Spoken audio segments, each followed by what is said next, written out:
Hey there, everybody. Welcome out to the Dice Tower. My name's Chris Yeh, and I'm going to be doing a Q&A here, a little bit of a sort of an impromptu Q&A because it's Friday. We don't do a ton of live stuff on Fridays, but I'm sitting here in the office all by myself. All by myself, just like that one song that goes, "One is the loneliest number." Wendy's a little sick still, so she's just resting up at home.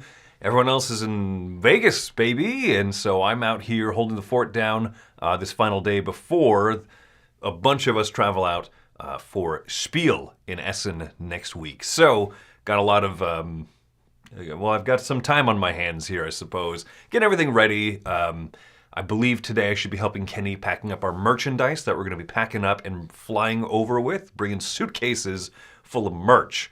So if you see any suitcases lying around the airport with a bunch of Dice Tower stickers on it and you want to steal about 40 cat plushies, this is your chance. Please don't, but it is your chance.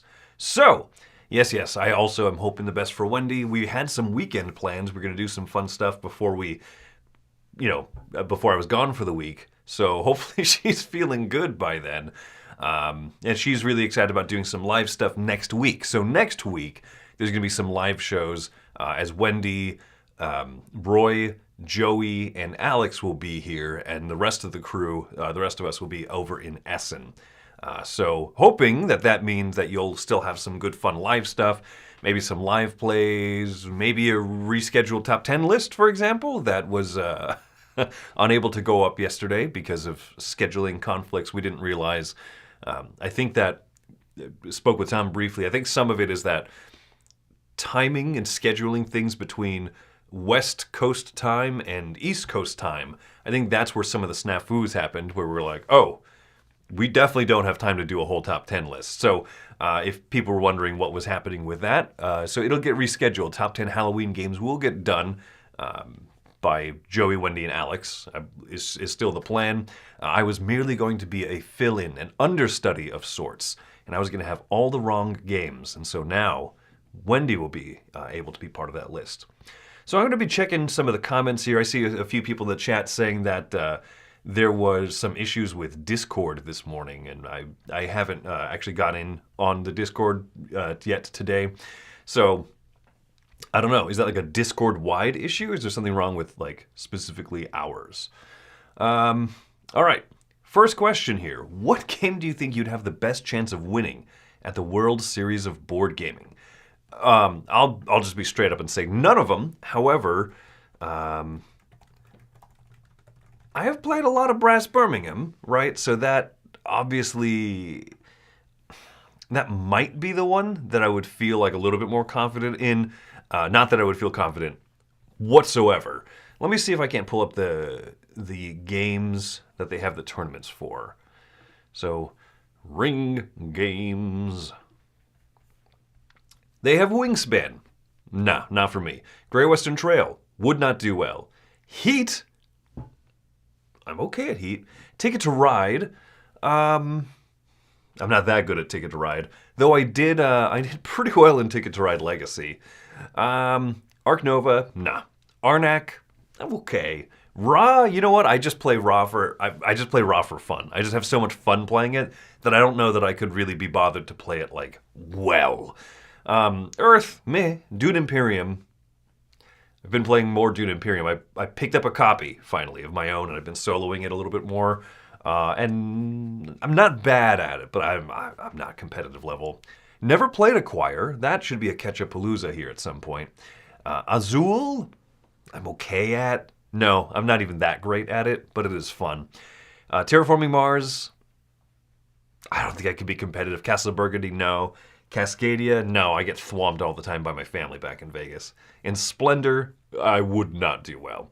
So yeah, there you go. I think it's either Brass Birmingham, Heat, why not? I would play bold. I would play to win in Heat. And then other people would win because I was playing to win. That's funny. Someone else asked the same question. Yeah, World Series of Board Gaming just finished up yesterday. When Tom is out of the office, who gets to be the next in command? You ever seen the episode of The Office where I think it's when they're in between managers for a little while. I think Michael Scott started the Michael Scott Paper Company, and corporate didn't know, or Andy was out of the office, something like that, where the manager was out of the office for like an extended period of time, and everyone just was able to kind of get everything done. That's kind of what it's like, you know what I mean? None of us go like, Z, you've been here the longest. You must make the executive decisions. We're all good. Have you ever played an 18xx game? I have not. I've played a few different train games. I wouldn't mind. We looked at crowd surfing at one of those projects that was like, hey, this could be, this could be a variable. You can build your own 18xx style train game. And I would play one of those micro 18xx games that only took like 2 hours. I would love to try that, I think.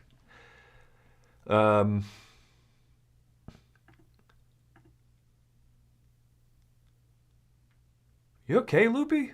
Like, this is like online therapy. If cows laid eggs, would you eat them? I would eat most animal eggs, I think. Who's better at taking care of a sick spouse, me or Wendy? Wendy, I guess? I don't know. Like, I do step up and I take care of a lot of stuff around, but I don't know. Also, Wendy and I, when we're sick, we're pretty easygoing. We're like, fine, I'll sit in bed and I'll watch TV shows. I was sick last week, at the end of last week, I think it was, and so I wasn't here Thursday and Friday, and I rewatched like most of The Good Place. I watched, the One Piece live action show. Like, I don't watch a lot of TV. I make time for Ahsoka, and Wendy and I have been watching the Wheel show, The Wheel of Time.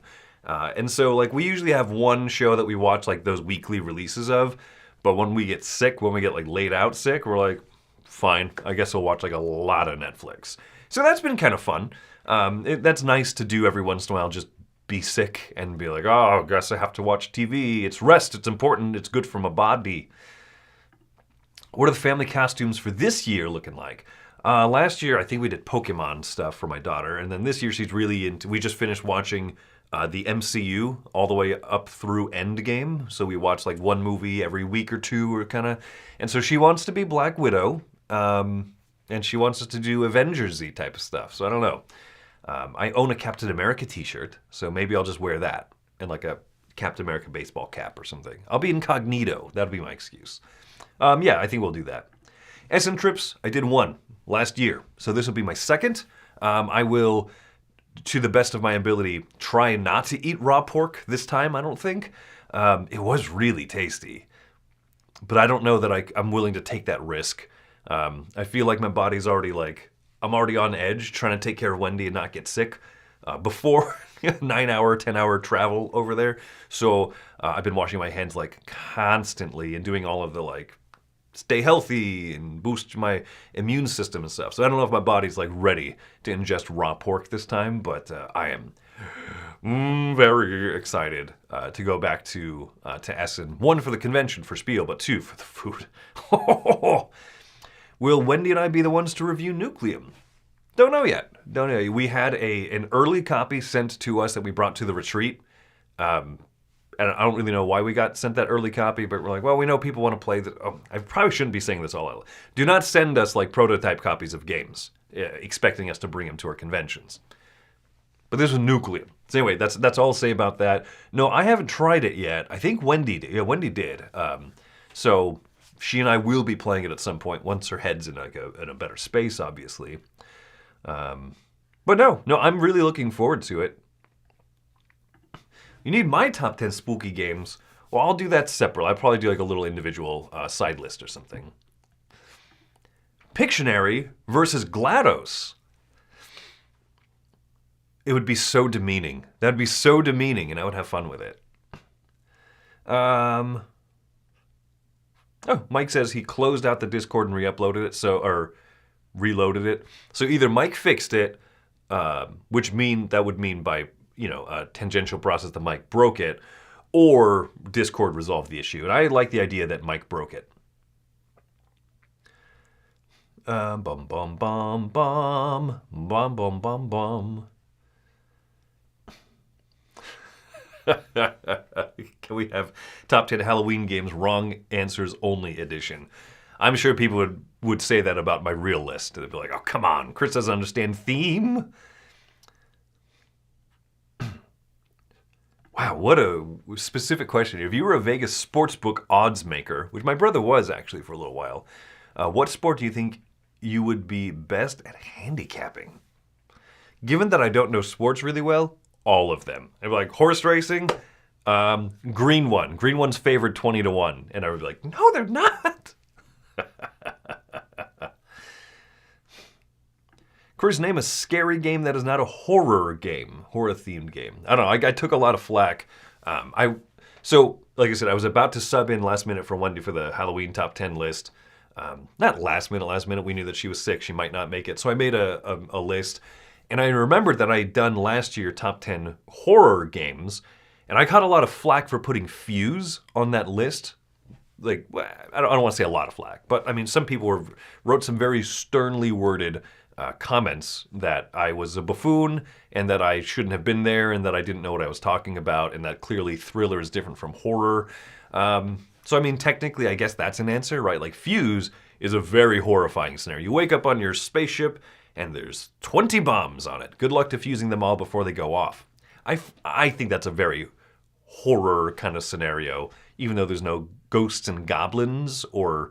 well, there's totally murderers in it. Anyway, so I'm very confused as to why that doesn't qualify. I get that it feels a little different, but that's horror-y to me. Top polyomino games. I don't know. Barren Park probably still kind of reigns supreme. So, yeah.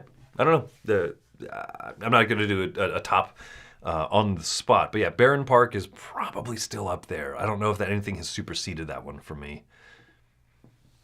I think the WSBG, World Series board game, should be based on Mike's favorites. Cinque Terre, Petrichor, Viking Seesaw. Could you imagine? I mean, that semifinals match of Ark Nova was pretty long. Could you imagine having, like, Dwellings of Eldervale? Oh, that'd be a long match. Gosh, imagine the slowdown if you had something that was, like, pure negotiation, too, like a Zoo Vadis in there. Yes, I did watch the live-action One Piece. I really enjoyed it. I'm not familiar with the anime whatsoever. This was my first exposure to everything One Piece related. I knew that there were pirates and that the captain was very a goofy, kind of silly, zany guy. So, no, I was very happy with how that show turned out, with incredibly low expectations, given that a lot of the live-action stuff, adaptations of anime, just don't work. But all the characters were super likable and interesting and enjoyable. Some scenes really resonated very emotionally, which I liked, on top of being funny and goofy and stuff. And it was fun to watch some of the clips from the anime, some of the important moments, where like, oh, this thing happened. How did it go down between live action versus the anime? And there's definitely some moments that are better in the anime. Some things come across differently. But I think that the live action show definitely tightened things up a little bit. Modernized delivery, modernized editing and approach, of course. But even though there's less internal character monologuing going on, I thought that they did some surprising moments better. So, yeah, I like the One Piece live action a lot. How goes Sagrada Artisans? We're like 4 or 5 games into it. And so, yeah, when Wendy's not sick anymore, and then when I'm back from Essen, we'll probably pick back up on that one. A lot of my time got absorbed into doing Ticket to Ride Legacy, so I had less time at home to play another Legacy game, but we're slowly getting through it. A lot of Legacy games coming out lately, a lot of campaigns that I want to be playing through. And I just bought a copy of Vagrant Song, so I've been solo two-handing playing that. Man, my life is hard, guys. It's a tough life that I lead. Coal miners have nothing on me trying to play 3 campaign games at once. With access to the Dice Tower library, how many board games do you personally end up buying each year? I like that question. So I buy a lot of games like secondhand. We have a few different flea markets and stuff. I do try to support some companies, and so I'll buy games. I'll kickstart very few games. I wouldn't be surprised if new games, if I bought less than 5 a year, and used games, if I bought maybe 10. I don't know. like you said, I have access to the Dice Tower library. I have access to so many review copies. So I don't feel a great exigency to purchase a lot of games. So I don't. I really don't. Maybe it's more than that, right? So I'm giving myself the leeway of saying about 15-ish, right? And it might be a little bit more than that depending on what kind of games come out. Like at Essen, I might pick up like 3, 4, or 5 games just because some of them are going to be harder to find. And at a convention like that, that's going to be a great place to pick up something. Loopy says, we all know Mike is in charge when Tom's away. That's true. Mike is our remote boss. That's what I've always said. Are there any games that you feel are missing from the Dice Tower library? What's up, Graham? I'm getting some of your reviews posted up for next week. If you don't watch Graham Anderson's reviews, you really should. Graham's a very smart guy, very nice. I like talking with him, hanging out with him at Dice Tower East. He's great. Games that I feel like we're missing from the library, very few, honestly. Up until now, we didn't have a copy of Broom Service, and we still don't have a copy of Coal Baron. I think that's the only thing that I think is missing. It's a Kramer and Kiesling classic. I love Coal Baron. Coal Baron's super good. It is getting that reprint, which I think is but ugly. So I am a little saddened that that might be the copy that ends up getting in there. Gosh, I don't remember that Kickstarter had any expansions or anything. I don't feel like there's any reason that we should have that one instead of the not like great looking first edition, but like the much better looking first edition. Isle of Cats. I still haven't played Isle of Cats. I played the Roll and Write. Ooh. Which board game would you say is the most poetic?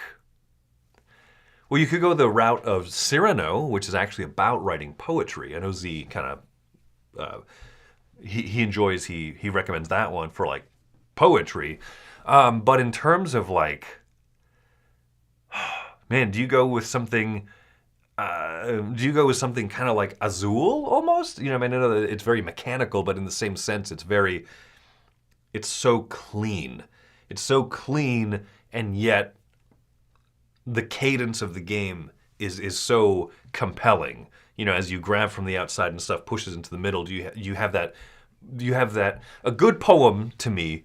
And I'm not the biggest literature artsy fartsy person in that sense. Like I'm more of a music person, but I think that good art should have art that you experience, like a poem or music, should have some sort of like buildups of tension and release. And I think Azul has a lot of tension. And then it does have release when someone else, like someone before you, grabs like that pile of 6 blues in the middle. And you're like, oh, thank goodness. Thank goodness I didn't have to take all those because those would have been all smashed. So, that's what I think.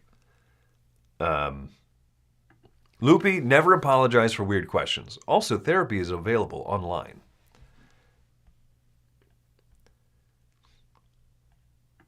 What would be your strongest category in a trivia contest? This makes me laugh. There's a trivia game that just came out called CDSK, which we played. So they say excluding Simpsons trivia, which that would be my number 1 strong suit. I think my number 2 strong suit would probably be music, right? I think that I could know music pretty well compared to like the average person. So the CDSK trivia game came out. I'm sure that we'll be doing a review of it or throw it in some rapid fire roundups or something here. It's a very funny concept for a trivia game where it's basically like Trivial Pursuit. You move on a track, right? And you answer a question of the type of space that you're on currently, and you're trying to get to the end. But based on that, like, okay, I'm on a C space. That means like common questions, or a K is like knowledge, or whatever it is. Like D is for delightful, like funny, like pop culture type stuff. That's what CDSK stands for. And so you, depending on that type of card, that of that space gets pulled up, and somebody says, all right, the category is music trivia, right? And then you say on a scale of 1 to 10, how well you think you know that topic. And so you get asked that level of question. The 1s are easiest, the 10s are hardest. And if you get it right, that number is the number of spaces you'll move forward. So someone says Celine Dion, and I'm like, oh dear, like that's, I don't know a ton about Celine Dion. I know some of her music, I know some of her hits, I don't know her lyrics. I don't know much about her personally. So 4 out of 10. So I get asked an easier question. If I get it right, I only move 4 spaces. Well, someone pulled out the Simpsons category card, and I was so elated. 10 out of 10. 10, 10, 10. Give me the 10 question. And of course I nailed it. So that made me very happy. It's a silly little trivia game. And I think that, I don't know. I'd like to see more stuff like that with a kind of like rating of questions. I thought that was really good. So, long-winded answer of saying, Simpsons is what I do best at trivia. Oh, you excluded that in your question? I'm not going to play your trivia competition unless I get to do The Simpsons. Okay, so I am the one you know best, asks me. I don't know if you're the one that I know best. Are you the illustrator person? Did you do that drawing of the, it looks like Thundercats from here. My screen's a little small. Are you the person that drew the Dice Tower stick figures? Because those were really cool. I don't know if we've used them yet. Anyway, what was the question? Barcelona 2-player. Does it seem like it ended before you can really get things going? No, I think that the game does move very quickly. That's part of the reason that I like it, is for as big and kind of procedural as your turns kind of can be, and you get a lot of stuff done per turn, I found that I liked how quickly the game ended, right? It would be, you're a few turns in, and then you're like, oh my gosh, I could trigger the first end of round scoring, the end of era scoring, the 3 eras of the game. And I liked having that much control, right? Some games feel like they drag on a little bit too long.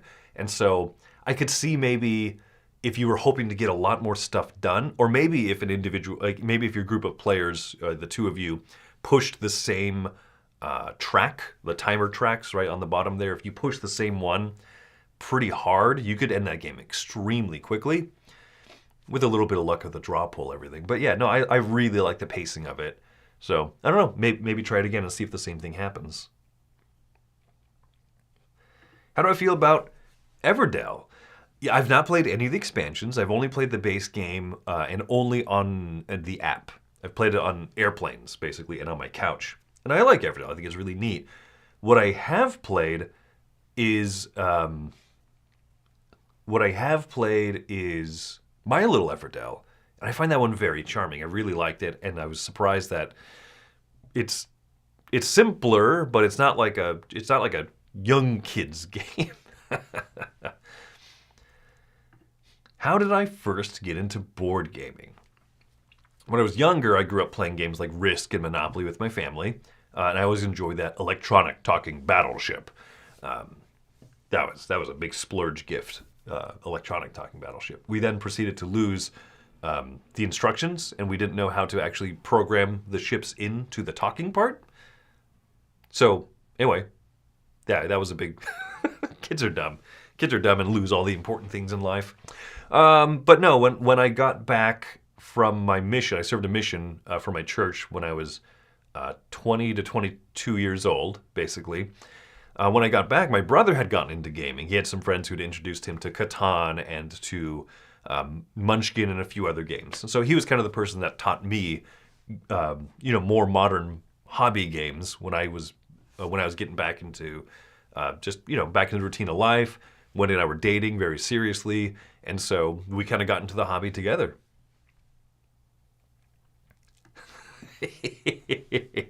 Thanks, Cara. This is a good excuse I'll use for my daughter. Yeah, oh yeah, Marvel costumes. Every character wears a black baseball cap.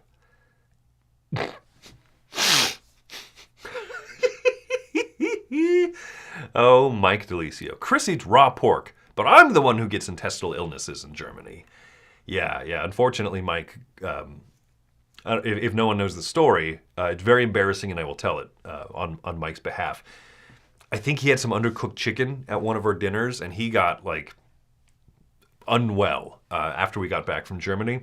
And I was the one that was walking around with this half-eaten sandwich, and we asked some of our German friends, "Hey, what am I eating?" "Oh, that's raw pork, Chris."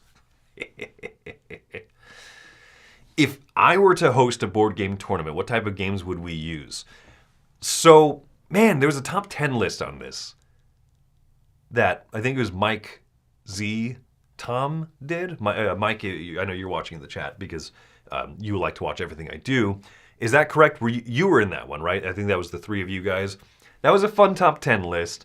I would like to think about that top 10 topic myself. What type of game tournament would I like to have? And I would like to throw in some weird stuff for the sake of weird stuff, right? Like maybe Reiner Knizia's Escape/Rapido, just like a dice chucker kind of a game. But it'd be fun to see the interplay, the dynamics of the people playing that game with such a random game, and yet a game that you can make some nice choices with. Are there any memorable interactions or stories with Dice Tower viewers that stand out to you? I got to tell you, when I meet somebody and they come up, and a lot of people are very nice and they say nice things. Hey, it's nice to meet you, Chris. We watch a lot of videos. Dice Tower's great. We appreciate. I love hearing all that stuff, but I really like it when people tell me, "Hey, I'm in the live chat. I'm Hypnotoad," and I got to tell you, I've met some great people in the industry. I've met Bruno Catala. I've met, I've met some really neat people, some designers that I admire a lot. I don't know, the first time you meet someone like Stephen Bonacore, you're like, wow, this is Stephen Bonacore. This is amazing. Getting to meet these designers, getting to meet these people that are heads of companies that are the faces of a lot of the board game industry. But when I met Hypnotoad from the YouTube chat, I was kind of starstruck. I was like, what is this? I'm not used to this feeling. I was more starstruck meeting Hypnotoad than when I met Trey Parker. That stands out to me. I look forward to meeting many of you, if possible, at a convention. And seriously, do let me know. You're like, hey, I'm Tony. And I'm like, hi, Tony. Like, no, I'm Tony from chat. And I was like, oh, Tony Miller. I love that. What happens to the games that we review that don't make it into the Dice Tower library? So at Dice Tower East and at Dice Tower Retreat, we try to basically distribute them. Let people, move them on and let people have them. It is a decent amount of the work that Wendy does here as she manages that. She and Kenny are kind of in charge of taking a lot of those games, boxing them up, keeping them in storage, and then bringing them out for the conventions where we pass them on. At the retreat, they're kind of like giveaway games sometimes. At East, we have that flea market, and we're selling them at prices to move them. We want them out. Some of them are great games. Some of them are games that were in the Dice Tower library that have come out just because that's kind of the life cycle, the flow of games over here.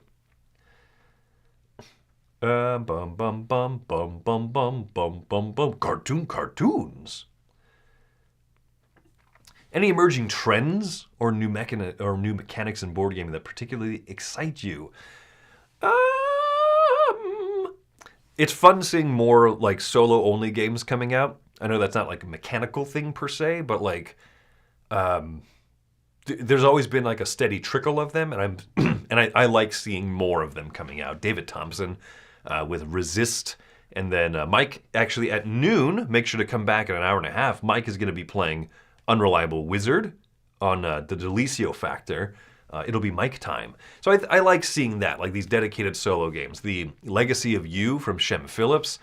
Like I said, there's always been a good trickle of solo-only games that come out each year, but in the last little bit here, some really great ones have.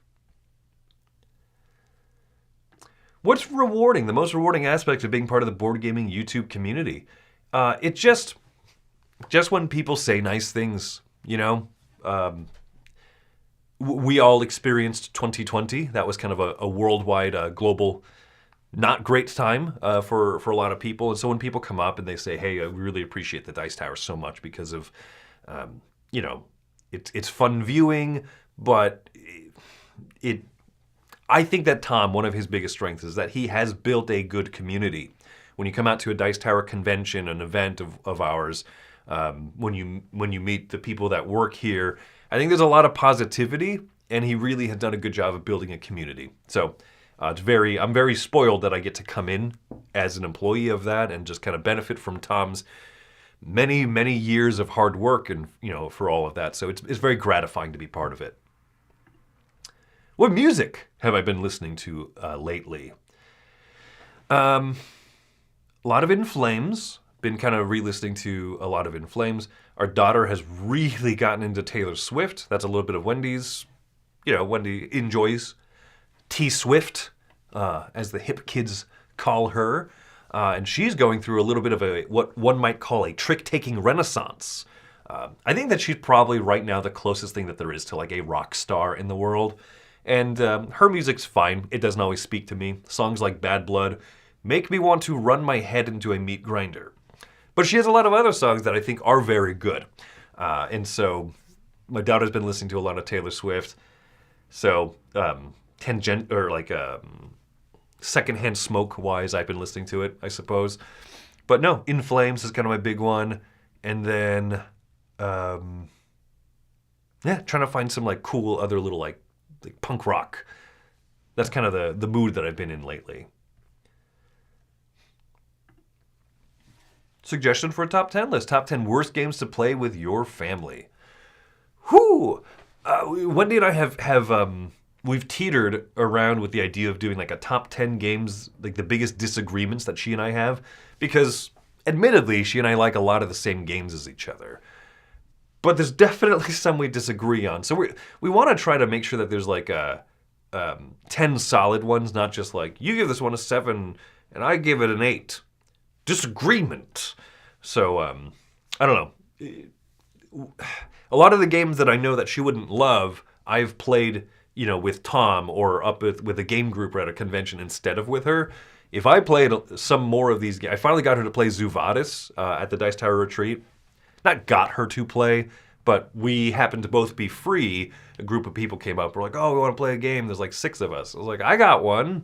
And so she agreed. She was like, you know what? I should try it. So, to clarify, I don't try to get Wendy to play games I don't think she'll like, but Zuvadis might show up on that disagreement list. Oh, yeah. Bum, bum, bum, bum. I don't know what this is in relation to. I've already purchased a dozen cider donuts.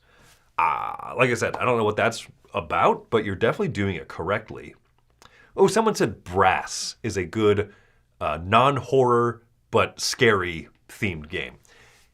Yes, the Industrial Revolution is a time that I'm grateful I don't live during. Favorite roll and write game? I would really have to think about this. And I think this is a top 10 list that's honestly due for a revisit. I really like Rolled West. I think that's probably my most broadly underappreciated roll and write game. Rolled West is really good. I don't know if anyone's picking that up. I know Gold West, the game that it's based on, is getting picked up from Trick or Treat Studios' Classics line, and I'm excited to see that one coming out hopefully soon. Key elements you consider when reviewing or recommending a board game. I mean, the biggest thing is, do I like it? There's a review coming out this Sunday. I think Joey and I recorded the review for the Lords of Ragnarok. He and I did that one. And that was a tricky game to review because there's flaws with the game and there's like amazing parts of the game. So how do you kind of consolidate that down? And the hardest part is definitely coming up with a number. What number does it sit at? So it's a little bit of, there's no exact rubric, and you can't have a rubric, right? Because how would you use that a fair rubric that compares Lords of Ragnarok and Awakened Realms, big, complicated, messy but exciting game, with something like So Clover? I saw someone else mention So Clover in the chat. There's no rubric that you can use to score both of those things. You know what I mean? That'd be like using the same rubric to compare, to rate like the best films of all time against the best car commercials of all time. They're just, board gaming's so broad that, yeah, do I want to come back to it? Do I feel comfortable recommending it to people? And how much do I like it? That's ultimately kind of what it comes down to. Race for the Galaxy versus Ares Expedition. I think I've played more Ares Expedition, but I really like the simplicity of Race, but they're both around the same for me. I can't say that I have a clear preference among them. Should we expect a pile of Phil Walker Harding games part 3 by the end of 2024? Very possibly. That man is busy. He is making a lot of games. Yeah, I would not be surprised if it wasn't too far away. Do I have any collections outside of board gaming? Very tangentially related, of course. Tangential is my word of the day. But I have a little over a dozen decks of playing cards.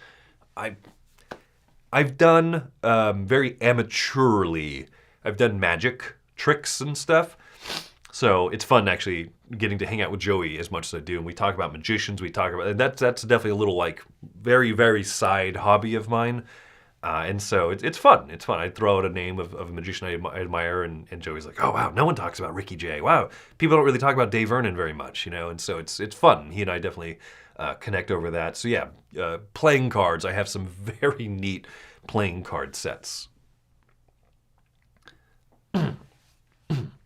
Chris's pronunciation of Cinque Terre was bellissimo. Just don't get meeple lung, Chris. We worry about you. Is that... I don't know what that's about. So to answer the question about the top 10 Halloween games list, that's going to be rescheduled. We're going to figure out the exact rescheduling of it based on when everyone's available next week. It just didn't work out this last Thursday. So yeah, we'll figure it out. I don't know if I'm qualified to answer this question. Common mistakes new board game YouTubers make. I don't know. I mean, just in general, make mistakes. Try something. You know, what is his name? Richard.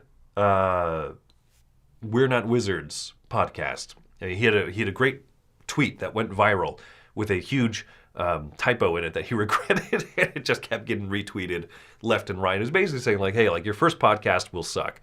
Your first YouTube video will suck. I look back at Wendy and I's first episode. We did a board gaming podcast together, and I wouldn't listen to it. You know, we were just not very energetic. We thought we were more energetic than we were, and we weren't. We sounded like the NPR of board gaming podcast.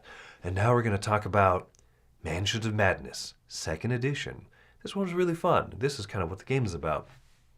Everyone has to figure out their style. So I don't know too many common mistakes besides like, to use the old Wayne Gretzky quote, right? You miss 100% of the shots you don't take. If you want to start a YouTube channel, try it and figure out like after a little bit, be willing to say, oh man, what I was doing was not very good. You know, you should definitely be willing to admit that and change and get better, but you'll never get better if you don't make those rookie mistakes that I think that a lot of people you just kind of have to make.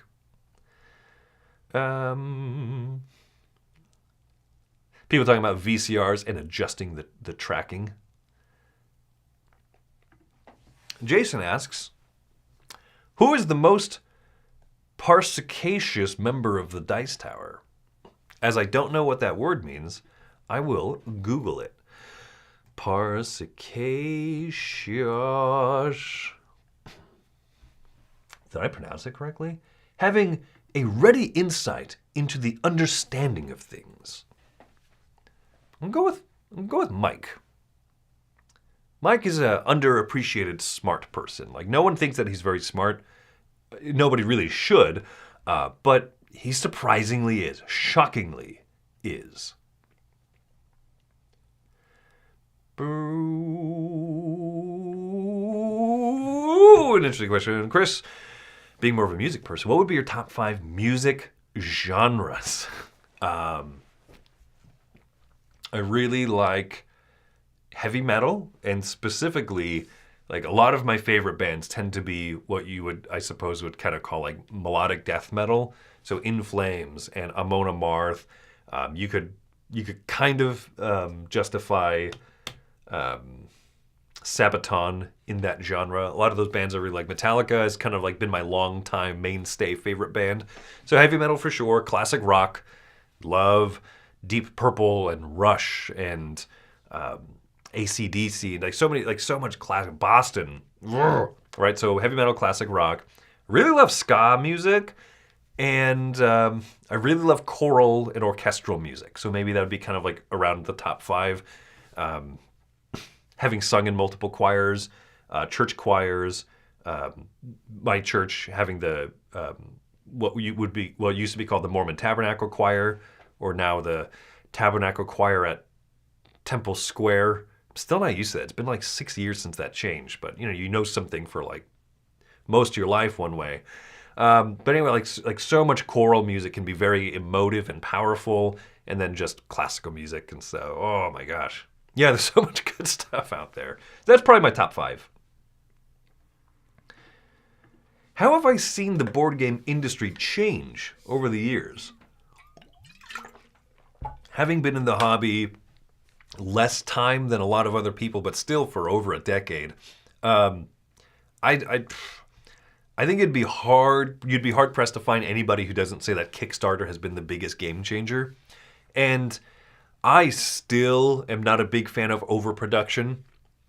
But yet at the same time, the standard for what an acceptable looking game has improved greatly. We were talking in the Essen preview about the new edition of I don't know how to pronounce Zhangyo, the First Empire, I think is the new edition of it. And I was like, oh, it's really beautiful. It's really pretty. And Tom was like, meh, it's pretty mid. That's what Tom says. It's pretty mid. And I thought, I think we're getting spoiled because, and Tom has been in gaming much longer than me, right? And he's reviewed games that are just ugly as sin, just terrible looking. I edit his look back videos. If you watch those, the games that he reviewed 10 and 20 years ago look pathetic. Like they look so bad. So bad. And so as a hobby, we've definitely gotten better at art. Like what is the minimum acceptable art? Compare what we would call an ugly game today compared to like an average or better quality game from 10, 20 years ago. They look better. So, yeah. So the mid is getting better. That's I don't know. There is definitely some like overproduction issues I take issue with, but like Deep Rock Galactic has their expansion Kickstarter going on right now, and that game is definitely overproduced, and yet I like it. So I think that I'm personally shifting to like accepting a little bit more that games are going to be gigantic and ridiculous. But I don't know, I have to figure out what that line is, my personal line of like, when can I still give a big thumbs up on a game that's wildly overproduced, and when does it bother me? I haven't tried the Aeon's End Past and Future expansion yet. It's just been in so many campaigns and other games that require a lot. So no, I haven't gotten to try that one yet. How do you handle negative criticism or negative feedback from viewers? A lot of it just has to roll off. You know what I mean? Some of it you want to look at and say, yeah, can we do better? And other of it you just have to say, at some point, there are some miserable people out there that no matter what I'll do, I'll never please. So I need to. The big trick I think is to understand the difference between useful and not useful feedback. There's some people that I will never please. I'll never be funny enough for, or they look at me and say, man, Chris is so, he tries too hard to be funny or whatever. That's fine. They'll never like me, and that's okay. Joey and I talk about this a lot. Joey being a stage performer, when you see someone in the audience who's not having a good time at your show, it's really easy to not focus on the other 400 people having a great time and focus on that one person that like is just checking the phone, checking their watch, looking miserable. And you're like, oh man, I really want to get that person to have, to enjoy my show. And you realize, wait, I shouldn't be focusing on them instead of the other, 400 people that actually want to be at the show. Am I a morning person? I'm not a morning person, but I'm definitely an evening person. I'm always on. I'm always willing to be social and stuff. I'm definitely an extrovert and outgoing. And I don't really struggle either time of day. I'm good to go in the mornings. Sometimes when my alarm goes off, though, I'll just look at my phone for like 10 minutes in bed and be like, do I really need to get this started? Let's go, I guess. I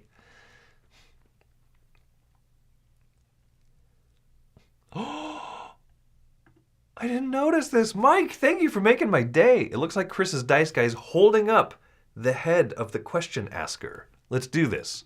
Boop, I'm holding up Mike Heller. Boop, I'm holding up Francois.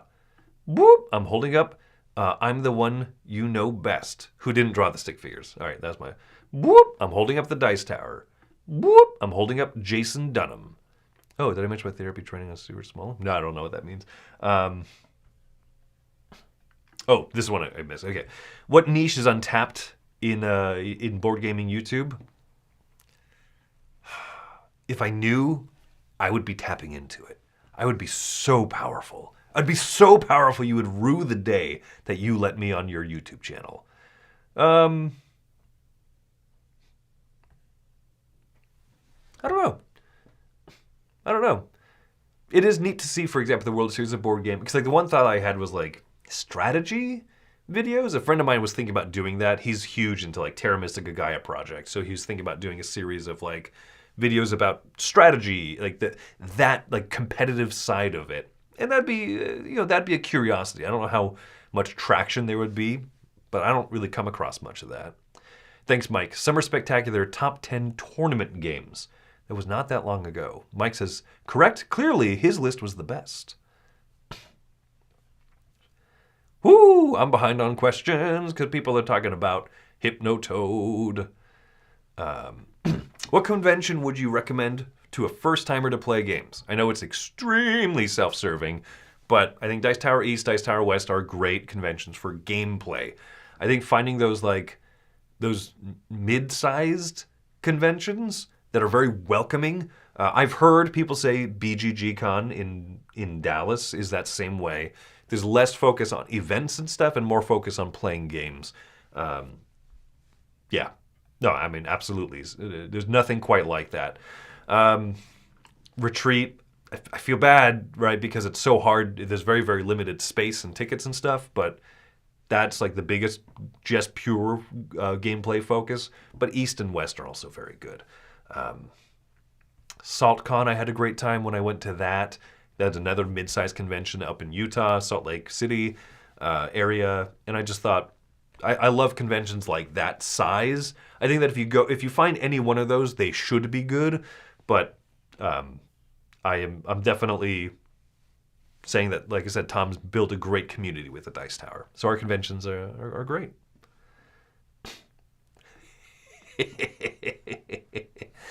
You got to shake it off with that bad blood rage. I don't love blood rage. You're right. I would shake it off.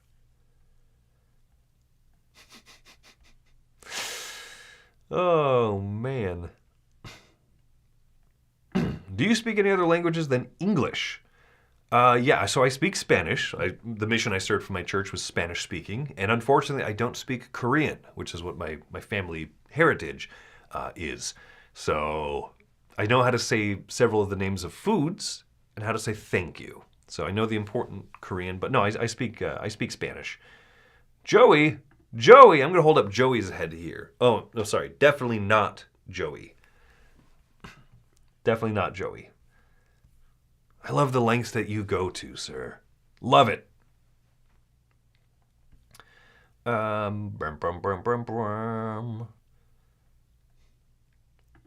crowdfunded games are you most anticipating being delivered? I don't actually remember what should be being delivered at this point. Nope. Not even sure why I brought that question up because I can't think of anything. What's the dinosaur game you like to play best? Draftosaurus. I think that's the best game about... I think that's the best little dinosaur park game. The other ones are good. Plenty of them are all good. I haven't tried Tiny Epic Dinosaurs. Maybe I should. I hear Tiny Epic games seem to be doing this like Star Trek movies thing where like every other one is pretty good and then every other one is good and then the other ones are like bad. Have I ever designed a board game myself? I've made a few. They've not really gone anywhere. Some of them I think are pretty good. I just don't know how to market them. Like a little roll and write that you can just print off, but you need 4 different colored dice. I like that one, but no, it's, I don't know. I don't know that I have the dedication. One of the things, I was thinking about this earlier, one of the things that's really admirable about Roy is that he has played Last Light, I don't know if you've heard of it, a lot. Like a lot. A lot of designers. I've been watching some of Ben Maddox's design notes interviews, and some different designers say things like, yeah, well, when by the time your game comes out to market, you have so many other ones you're working on that you have to focus on those. And Roy has managed to play Last Light about 7,000 times since its first release at Gen Con.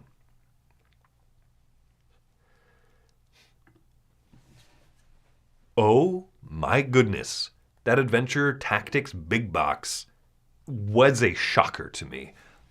This is another trend in board gaming, another negative of Kickstarter, right? The bloat, just the pure size of boxes. And I love Adventure Tactics, but that box is,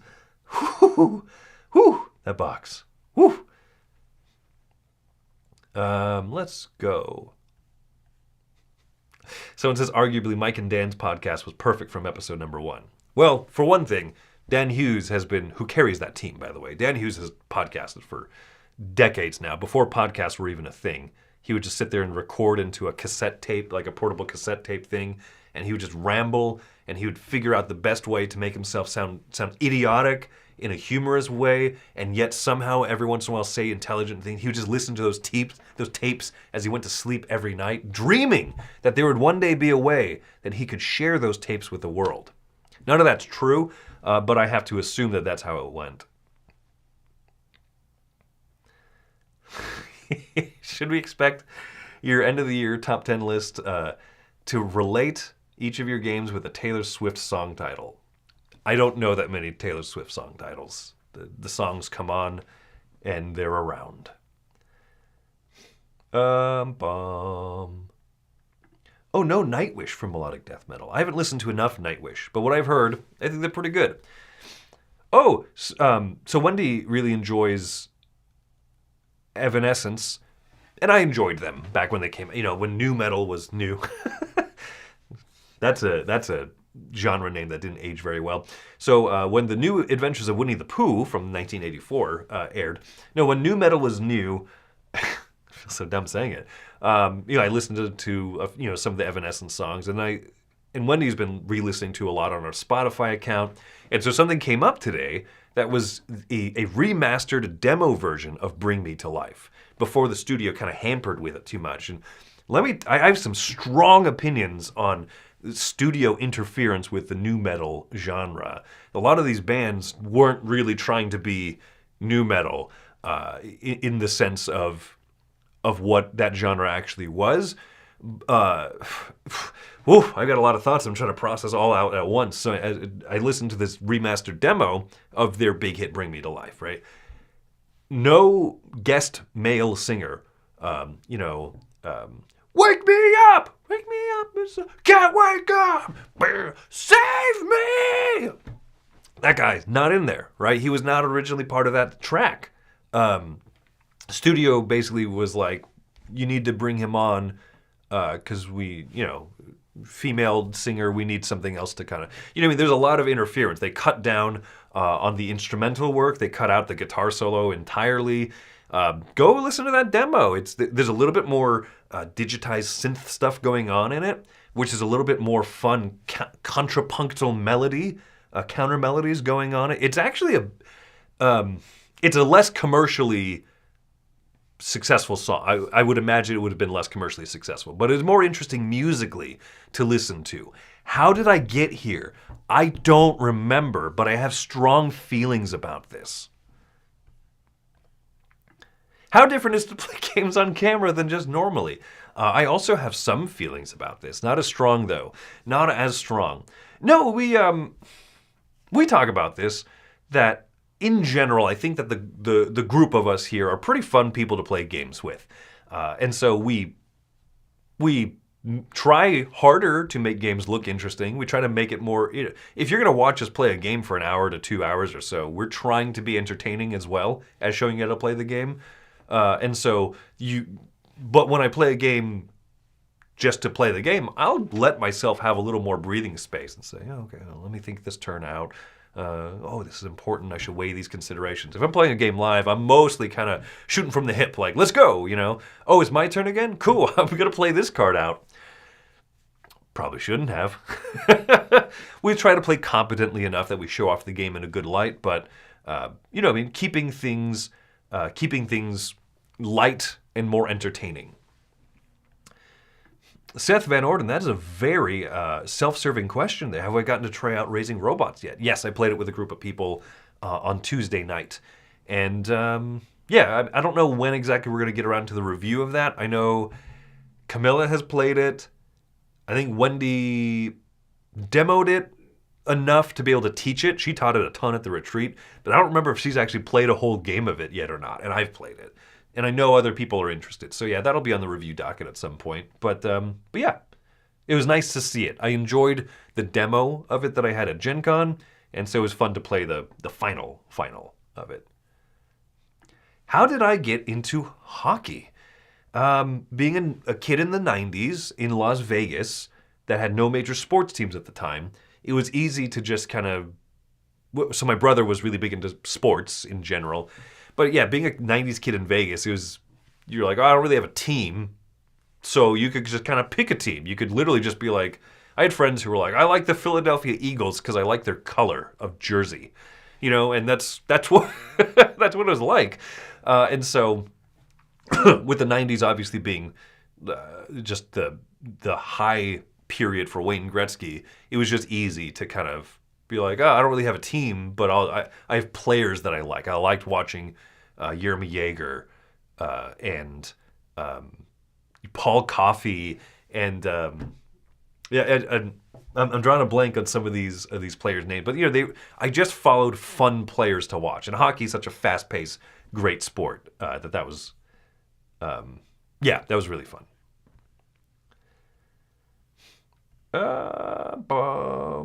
Let's kind of skipping ahead. A lot of stuff here. Joey's talking about green olives. Ban. Yeah, go ahead and not bring any green olives to the next Dice Tower convention. That'd be great.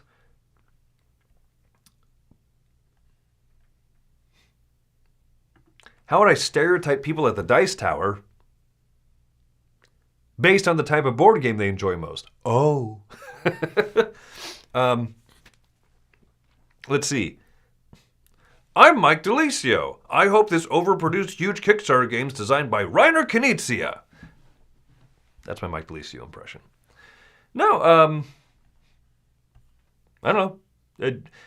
That's hard to do, right? Because obviously I'm the big Eurogame player guy.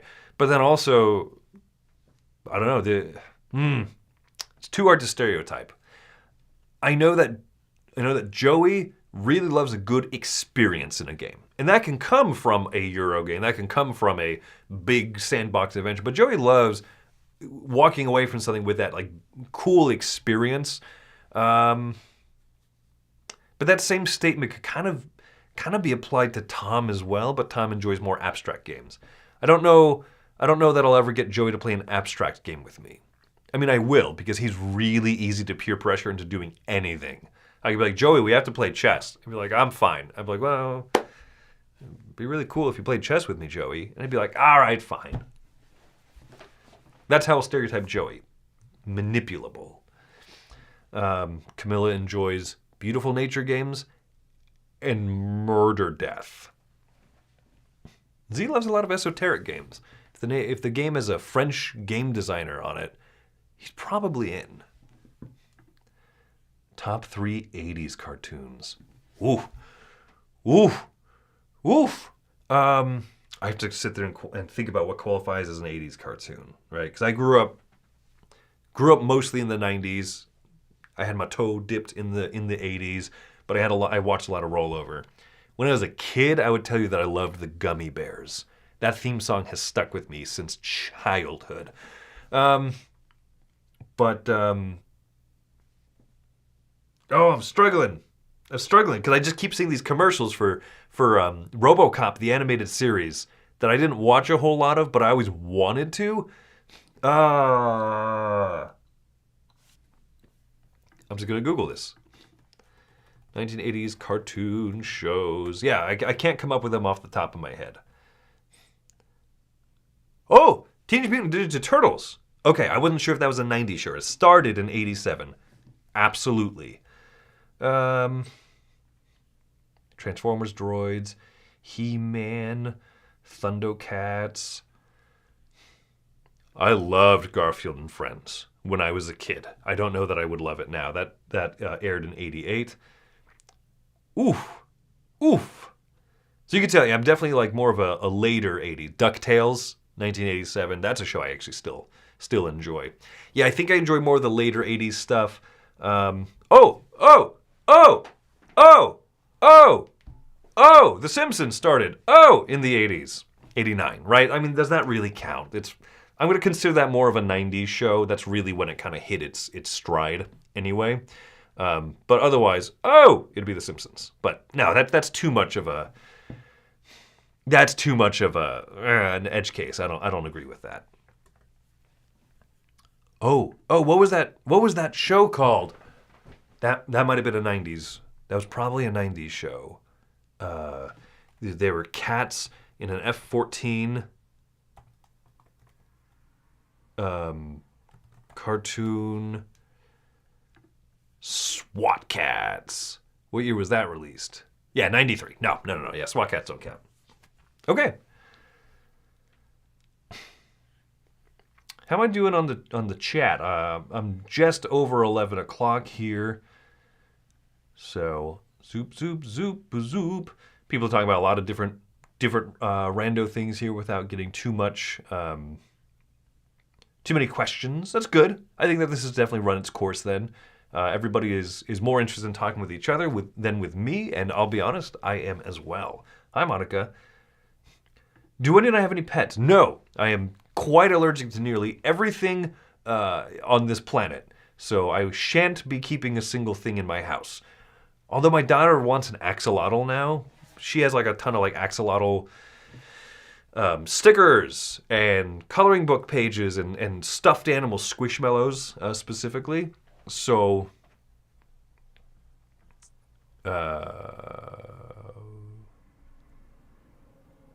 I got confused by a few of the comments. Anyway, yeah, so she wants an axolotl, and you have to like clean out that cage a lot. Apparently they poop a lot, and I'm just not sure that I'm willing to actually clean after any animal. Yeah, people got my back. SWAT Cats! That was, if you'd asked about 90s cartoons, man, SWAT Cats rocked. Like, that was super cool. 90s cartoons, Simpsons, Batman animated series, possibly SWAT Cats. I really like that. All right. Well, there you go. Axolotl Hut.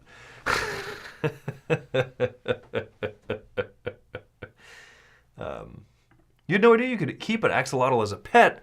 I don't know if you actually can. Maybe Wendy was reading this article about it.